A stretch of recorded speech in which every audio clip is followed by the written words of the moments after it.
This story is titled, Made Fun of My Husband at a Neighborhood Party, until he stood up and said, It's over forever. Hey everyone, the channel's been slowing down a bit, and I spend so much time finding these stories for you. If you enjoy the content, please hit that subscribe button. It means the world, and helps keep this journey going strong. Let's grow together. Now let's start the video. OP starts by saying, Hey Reddit, I'm using a throwaway because I don't want this connected to my main account. My name's Lisa, I'm 24, and my husband Jack is 26. We've been married for 3 years, but we've known each other since college. Honestly, I never thought I'd be in this situation. I screwed up, and now I'm paying for it. But I need to write this down because my head's spinning. Jack and I have always been different. He's the quiet, introverted type who's happy with a good book or a movie at home. I'm the total opposite. I love going out, hosting parties, and being surrounded by people. When we first got together, I thought it was perfect. He balanced me out, you know. He let me be the social butterfly while he stayed more in the background. But looking back, I didn't realize how much that dynamic was wearing him down. Jack's always been, I don't know the right word, accommodating, selfless, pushover. I hate saying that, but it's the truth. He always puts others before himself, especially me. Like, he'd get up at 6 a.m. just to bring me my favorite coffee because he knew I liked it fresh. If I was in a bad mood, he'd cancel his plans to stay home with me. He'd plan romantic dinners, surprise me with little gifts, and always made me feel like I was the most important person in the world. And me? I took it all for granted. I got used to it and stopped appreciating the things he did for me. I think it's because he never complained. Even when I'd slack off or get annoyed with him, he'd just smile and say, I love you, Lisa. It's like I convinced myself that he'd never leave, no matter how I acted. He loved me too much, right? I figured he'd just put up with it forever. Things really started to shift when I decided I wanted to be a stay-at-home wife. Yeah, we don't have kids or anything. I just didn't want to work anymore. Jack was making decent money, and I figured, why not? He didn't argue. He just said, if that makes you happy, we'll figure it out. Looking back, I can see how unfair that was. We were both young, just getting started in life, and I put all the financial pressure on him without even asking how he felt about it. At first, I kept the house clean and made dinner most nights, but that didn't last long. I got lazy. Jack would come home from work to a messy house, no dinner, and me sitting on the couch scrolling through my phone. He never complained. He'd just roll up his sleeves and start cleaning or cooking. He'd say he was tired, but he'd do it anyway because he wanted me to relax. And instead of feeling grateful, I started to resent him. It sounds so messed up when I say it now, but I wanted him to push back. I wanted him to tell me no, or stand up for himself. Instead, he just kept bending over backward for me, and I started seeing him as weak. I started to think maybe I needed someone more assertive, someone who could handle me, whatever that means. Around this time, I started going out more with friends. Jack would encourage me to have fun, even handing me extra money to cover drinks or whatever. He'd tell me to call him if I needed a ride, but he never went out with me. That wasn't his thing, and I was fine with that. Or at least I thought I was. The more time I spent with my friends, the more I started to see Jack as boring. My friends didn't help either. They'd make little comments about how I deserved someone more exciting, someone who could keep up with me.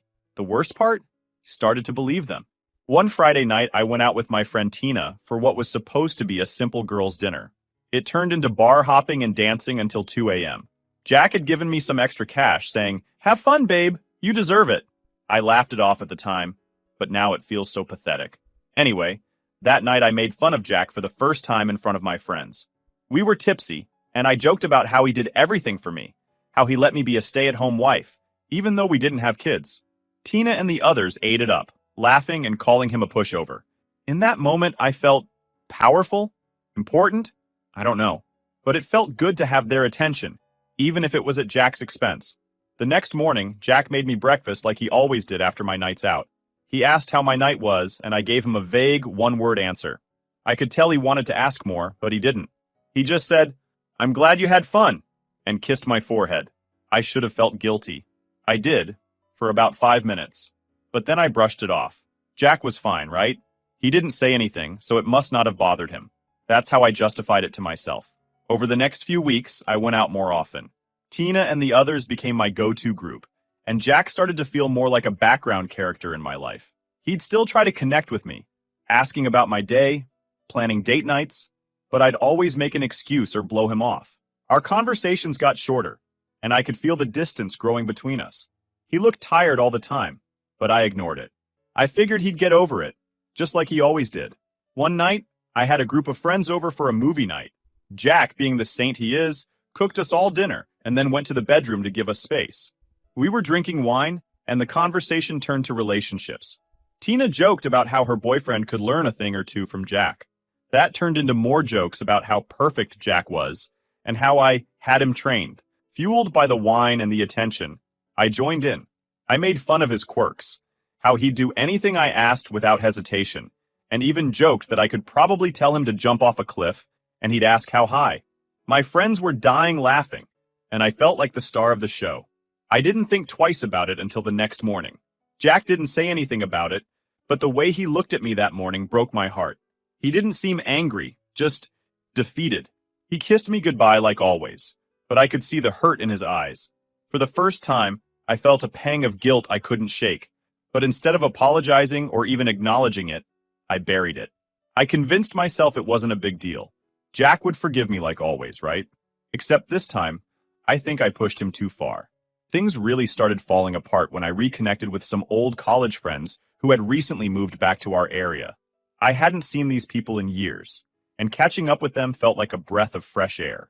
They were loud, fun, and carefree, the kind of people who didn't seem tied down by boring routines.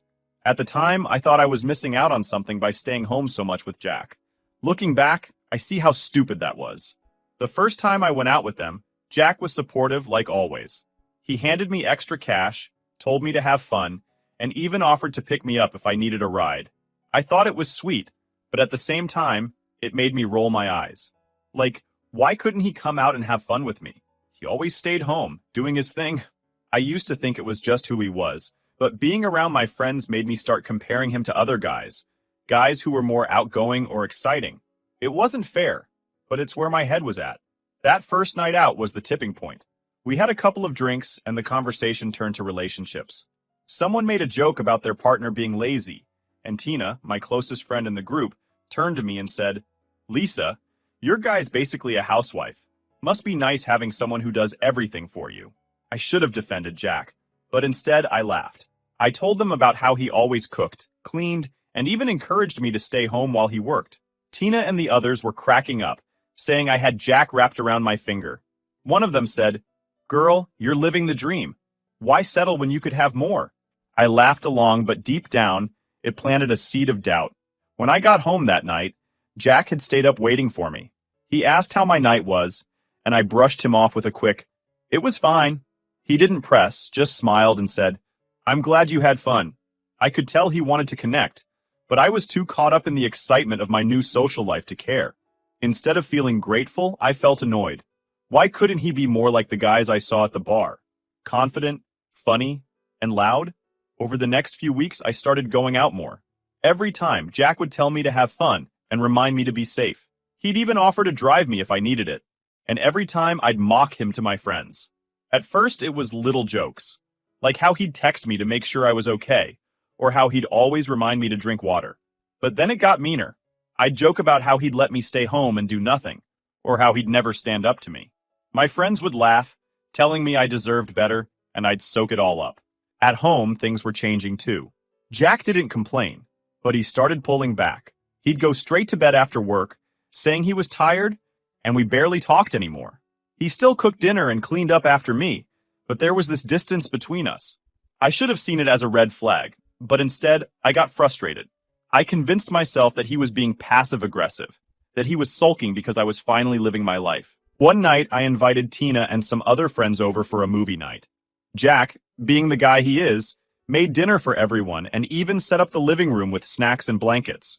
Once we were settled, he quietly disappeared into the bedroom to give us space. For a while, we just watched movies and had a good time. But after a couple of glasses of wine, the conversation shifted to relationships again. Tina started talking about her boyfriend, saying how she wished he'd put in half the effort Jack did. Then someone else said, "Lisa's got it made. Jack's like the perfect husband, right?" And instead of agreeing or saying something nice, I started making fun of him. I joked about how he was too perfect, how he'd do anything I asked without question. I even said, If I told Jack to jump off a cliff, he'd probably ask how high. Everyone was laughing, and for a moment, I felt on top of the world. I didn't realize Jack could hear us until the next morning. When I woke up, he was already dressed for work. He didn't say anything about the night before, but there was this look in his eyes, like he was holding back tears. He kissed my forehead like always, told me he loved me, and left. I should have apologized right then and there, but instead, I buried the guilt. I told myself it didn't matter. Jack loved me, and he'd forgive me like he always did. But things didn't go back to normal. Jack started working longer hours, and when he was home, he barely spoke to me. He still did everything he always did. Cooked, cleaned, took care of things around the house. But there was this quiet tension. It's like he was still trying, but his heart wasn't in it anymore. I ignored it, thinking it was just a phase. I didn't realize how much damage I'd already done. Around this time, I started noticing a shift in how our friends treated Jack. At first, it was subtle. Little jokes here and there about how he was whipped or too accommodating. But over time, they stopped taking him seriously. They'd roll their eyes when he spoke or interrupt him in conversations. And instead of defending him, I joined in. I laughed when they made jokes about him, even added my own comments. I thought Jack didn't notice, but he did. I could see it in the way he'd smile at their jokes, even though his eyes told a different story. He'd laugh along, saying things like, "As long as Lisa's happy, I'm happy." But there was this flicker of pain he couldn't hide. I should have stopped it. I should have told our friends to show him some respect, but I didn't. The worst part is, Jack's few remaining friends started pulling away too. They'd tell him he deserved better, that he needed to stand up for himself, but he'd always defend me. "Lisa's just going through a phase," he'd say. "She doesn't mean it." I think that was the beginning of the end for us. The more Jack defended me, the weaker I thought he looked. And the weaker he looked, the less respect I had for him. It became this toxic cycle. Me pulling away, him trying harder, and both of us pretending everything was fine. I started spending more time with Tina and her group. They encouraged my behavior, telling me I could do better than Jack, that I was settling, and I believed them. Jack, on the other hand, kept shrinking into himself. He focused more on work, avoided social events, and gave me even more space. I thought it was what I wanted, but instead, it made me resent him even more. Looking back, I can see how unfair I was to Jack. He was doing everything he could to hold us together, and I was too selfish to see it. I let my insecurities and need for validation ruin the one good thing I had, but at the time, I didn't care. I thought Jack would always be there, no matter what. I thought he loved me too much to ever leave. I was wrong. The breaking point came on what should have been just another neighborhood barbecue. Jack and I had been invited to our neighbor's house for one of their regular get-togethers. These parties were common in our tight-knit community, and while Jack wasn't the most social guy, he always made an effort. He'd usually handle the grill, make sure everyone had what they needed, and stay on the sidelines while I mingled with our friends. This time wasn't any different. At least, not at first. It was a sunny day, and everyone seemed in good spirits. Jack was helping at the grill, making burgers and hot dogs while chatting with a few of the guys. I barely noticed him. I was too busy hanging out with Tina and our group, sipping on drinks and catching up. The party was lively, and as always, the conversation drifted to relationships. One of the women in the group started complaining about her husband not helping around the house, and someone else chimed in about how their partner never planned dates or paid attention to them. Then, as if on cue, all eyes turned to me. "Lisa, you're so lucky," Tina said with a laugh. "Jack's basically the perfect husband, right? He does everything for you." I should have smiled and agreed. I should have said something kind about him. But instead, I felt the need to one-up the conversation. "Oh, trust me," I said, laughing. "Jack's great, but sometimes it's like he's too perfect, you know? Like, he never says no to me. It's almost annoying." The group laughed, and Tina pushed me further. "Seriously, what's it like to have a guy who just does whatever you want? You must feel like a queen." I leaned into it. "I mean, yeah, I guess. He's so accommodating, it's kind of funny. I could probably tell him to jump off a cliff, and he'd just ask how high." The table erupted in laughter, and I felt that familiar rush of attention. It was like a high, being the center of the joke, the one everyone was laughing with. But then I noticed the silence. I looked up, and there was Jack, standing just a few feet away. His face was pale, his jaw tight, and his eyes, I can't even describe the look in his eyes. It wasn't anger. It was something worse, like he'd just been gutted. "Lisa," he said, his voice steady but cold. "Can we talk? Now." The laughter at the table stopped immediately, and everyone turned to look at us. I froze, not sure what to say. Sure, I muttered, setting down my drink and standing up. I followed him to a quieter corner of the yard, aware of the stairs behind us. What's going on? I asked, trying to sound casual, but my heart was racing. Jack didn't look like himself. He looked done. He took a deep breath and said, I can't do this anymore. At first, I thought he was joking. Do what? I asked, forcing a nervous laugh, but he didn't smile. He didn't even flinch.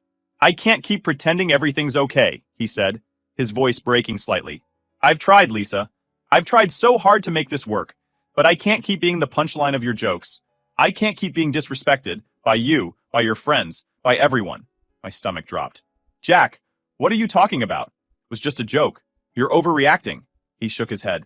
It's not just this one thing, Lisa. It's everything. The way you treat me. The way your friends treat me because of the way you talk about me. I've been trying to hold on because I love you, but I can't do this anymore. I deserve better than this. I stared at him, stunned. Jack had never talked to me like this before. He was always calm, always forgiving. It felt like he had suddenly transformed into a completely different person, someone I didn't recognize. You're just mad, I said, trying to brush it off. Let's go home and talk about this later. No, he said firmly. We're not going home together. I'm done, Lisa. When you get home, your things will be on the porch. I want you out. I felt like the ground had been pulled out from under me. Jack, stop! You don't mean that. He met my eyes, and for the first time, I realized he wasn't bluffing. Yes, I do, he said. I've made up my mind. And with that, he walked away. I stood there, frozen, as he returned to the grill like nothing had happened. The party continued around me, but I could feel everyone's eyes on me. They didn't know exactly what had been said, but it was obvious something had just gone very, very wrong. I wanted to cry, to scream, to make him take it back, but I couldn't move. Eventually, I grabbed my purse and left the party, walking home in a daze. When I got there, I found Jack already packing my things into boxes. I tried to talk to him, to apologize, to explain, but he wouldn't even look at me. Please, Jack, I begged, tears streaming down my face. I'm sorry. I'll fix this. Just give me another chance. He didn't stop packing. It's too late, Lisa, he said quietly. I've been giving you chances for years, and you've thrown every one of them away. I'm done.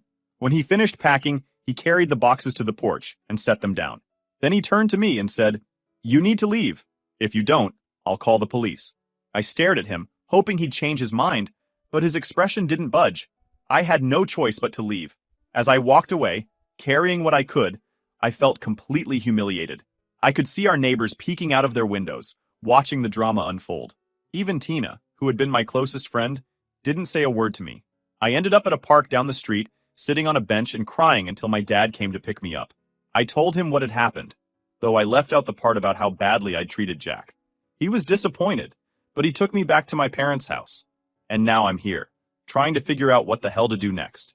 Jack won't answer my calls or texts. I've reached out to Tina and the others, but no one's responded. I feel like I've lost everything. My husband, my home, even my friends. And the worst part is, I know I did this to myself. After Jack kicked me out, I spent the first couple of days in shock. I mean, I knew I had messed up, but I didn't think it would ever come to this. Jack had always been so patient, so forgiving. I thought no matter what I did, he'd always stick around. That was my first mistake, assuming his love had no limits. When I got to my parents' house, they didn't say much at first. My dad could tell something serious had happened, but I only gave him a half-baked explanation like, Jack's upset and we're taking a break. I didn't want to admit the full story, that I had publicly humiliated my husband over and over until he finally snapped. My mom didn't push for details, but I could tell by the way she looked at me that she wasn't buying my version of things. The silence from Jack was unbearable. I called him at least a dozen times, left voicemail after voicemail, and sent text after text. He didn't respond to any of it. The man who used to text me good morning every single day and send cute little updates throughout his workday was now ignoring me completely. That hurt more than anything, because I realized it wasn't just anger. It was indifference. He was done, and nothing I said was going to change that. Even worse, the people I considered my friends, the ones who had encouraged me to act this way, went radio silent too. Not a single text or call from Tina or anyone else in our group. It hit me like a brick. These people were never really my friends. They loved the drama, the gossip, and the jokes when they were at Jack's expense. But now that things had blown up, they didn't want anything to do with me. A couple of days after the neighborhood party, I decided to go back to our house. I told myself I just wanted to grab a few things I might have forgotten, but deep down, I was hoping to see Jack. I thought maybe if I showed up in person, he'd at least let me explain. But when I got there, he wasn't home. The locks had already been changed, and there was a small box on the porch with a note taped to it. The note read, "Lisa, this is the last of your stuff. Please don't come back here again. I've already started the process of filing for divorce. I'll send you the papers soon. Jack." I stood there, holding that note, and felt my heart shatter all over again. Divorce? He was serious? Knew things were bad, but I thought we'd at least try to work through it. I sat on the steps for what felt like forever, just staring at the box. It was like my entire life had been packed into one small container, and that's all I had left. When I got back to my parents' house, my mom finally cornered me. "Lisa," she said, "this break doesn't sound like a break. What really happened?" I broke down and told her everything. The jokes, the comments, the way I treated Jack in front of my friends. I even admitted how I'd been mocking him for months. My mom listened, but when I finished, she didn't try to sugarcoat it. "Lisa, I'm not going to lie to you. What you did was awful. Jack has every right to be upset." Hearing that from her stung, but I knew she was right. I started crying again, saying I didn't know why I acted the way I did, why I pushed him so far. My mom sighed and said, "Maybe you didn't think he'd ever leave. But Lisa, love isn't infinite. Even the kindest people have their breaking points." My dad, who had been listening quietly, finally spoke up. "You need to stop making excuses and figure out how to move forward. You can't change the past, but you can decide who you want to be from here on out." It wasn't the comforting pep talk I wanted, but it was what I needed to hear. The days dragged on, and my calls to Jack went unanswered. I started checking social media, desperate to get some glimpse into his life. That's when I noticed something that made my stomach drop.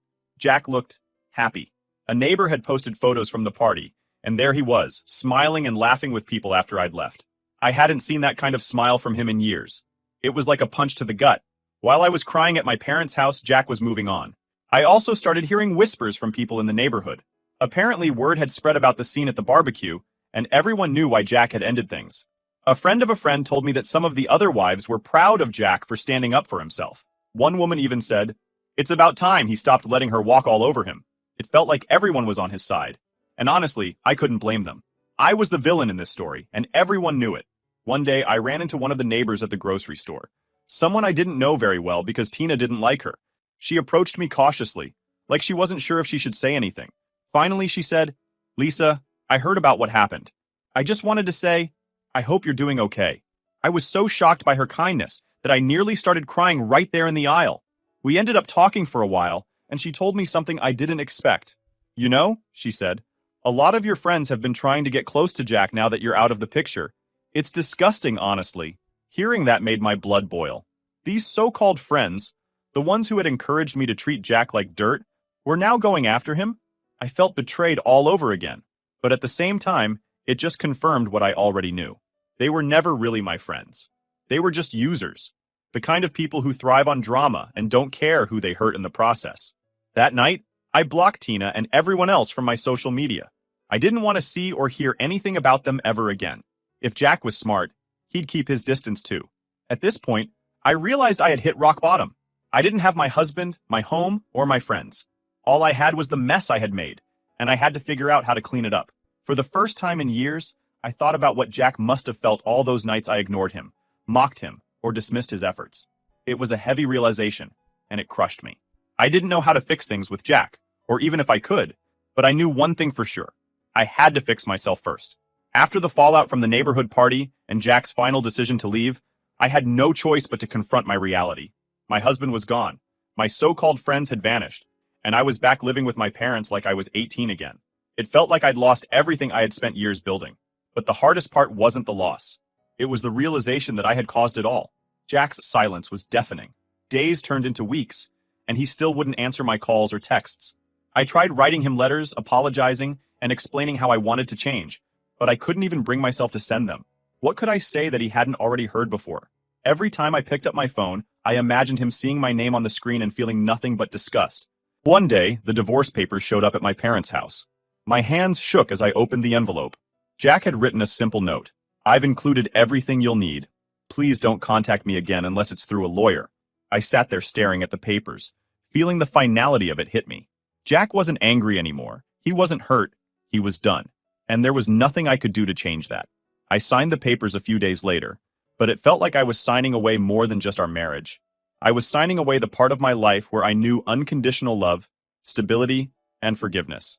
Jack had always been my safety net, and now I had to stand on my own for the first time in years. My parents, while supportive, didn't coddle me. My dad kept pushing me to find a job, saying, "You can't sit here forever, Lisa. You've got to start over." But the idea of starting over was terrifying. I hadn't worked in years, and the thought of going back into the job market felt impossible. I had no confidence, no skills to brag about, and no idea where to start. Still, I knew I couldn't keep living in limbo. I started applying for jobs. Anything and everything. Retail, office work, even some restaurant gigs. I got a few interviews, but nothing panned out at first. It was humiliating, sitting across from hiring managers who could tell I'd been out of the workforce for too long. Every rejection felt like another reminder of how far I'd fallen. Eventually, my dad pulled some strings and got me a part-time job at a local grocery store. It wasn't glamorous, and I hated every second of it, but I needed the money. Standing at the register for hours, scanning groceries, and making small talk with customers gave me a lot of time to think about how I ended up here. I'd go home exhausted, but at least I was doing something. It wasn't much, but it was a start. One day, a customer recognized me. It was one of our old neighbors, someone who had been at the infamous barbecue. She gave me a sympathetic smile and said, "Lisa, I heard about you and Jack. I hope you're doing okay." I wanted to crawl under the counter, but I forced a smile and said, "I'm getting by.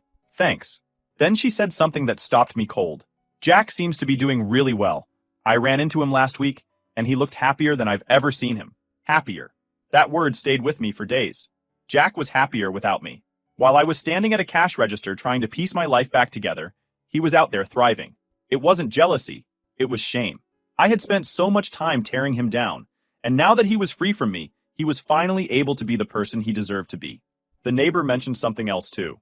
"You know, a lot of the women in the neighborhood are trying to get close to him now. It's kind of gross, honestly." That part didn't surprise me. Tina and the others had always acted like vultures, circling around anything they thought they could take, but hearing it out loud still made my stomach turn. These were the same women who had laughed with me, mocked Jack with me, and encouraged me to treat him like dirt. Now they were chasing after him. I wanted to reach out to Jack and warn him, tell him not to fall for their fake charm, but I knew it wasn't my place anymore. Jack wasn't my husband. He wasn't even my friend. He was someone I had lost the right to care for. After weeks of spiraling, my mom suggested therapy. At first, I resisted. "What's the point?" I said. "I know what I did wrong. Talking about it isn't going to change anything." But my mom wouldn't let it go. "Lisa, you've been stuck in your own head for too long. You need someone to help you sort through this." I finally caved and started seeing a therapist. Those sessions were brutal. Talking about the way I had treated Jack forced me to confront parts of myself I didn't want to acknowledge. I realized that a lot of my behavior came from insecurity. I had this need to be the center of attention, to feel like I was in control, and I took it out on the one person who loved me unconditionally. The therapist helped me see that I wasn't just grieving the loss of Jack. I was grieving the person I thought I was. For years, I had convinced myself that I was this confident, fun, independent woman. But the truth was, I had leaned on Jack for everything. Without him, I felt like nothing. Therapy didn't fix everything overnight, but it gave me a starting point. I began setting small goals for myself, saving money from my grocery store job, cooking meals for my parents as a way to show my gratitude, and even signing up for a few online courses to brush up on my skills. It wasn't much, but it was progress. I stopped trying to contact Jack. Every time I picked up my phone, I reminded myself that I needed to respect his boundaries.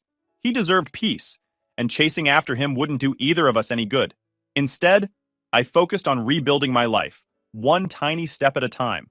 One evening, while scrolling through social media, I saw a post from that same neighbor who had come through my checkout line. She had posted a photo of Jack at a charity event, smiling and surrounded by people. He looked good, healthy, confident, and at ease. It hurt to see him so happy without me, but it also gave me a strange sense of closure. Jack was going to be okay, and maybe someday, I would be too. It's been months now since the divorce was finalized. I'm still living with my parents, but I've started saving up to get my own place. My job isn't glamorous, but it's helping me rebuild. Therapy has been a lifeline, helping me understand my mistakes and teaching me how to be better. I know I'll never get Jack back, and I've made peace with that. He deserves happiness, and I wasn't the partner he needed, but I'm learning to forgive myself too. I can't undo the past, but I can make sure I never repeat those mistakes again. To anyone reading this, don't take the people you love for granted. Don't assume their patience is infinite. Love is a two-way street, and if you don't treat it with respect, you'll lose it. Trust me, I learned that the hard way.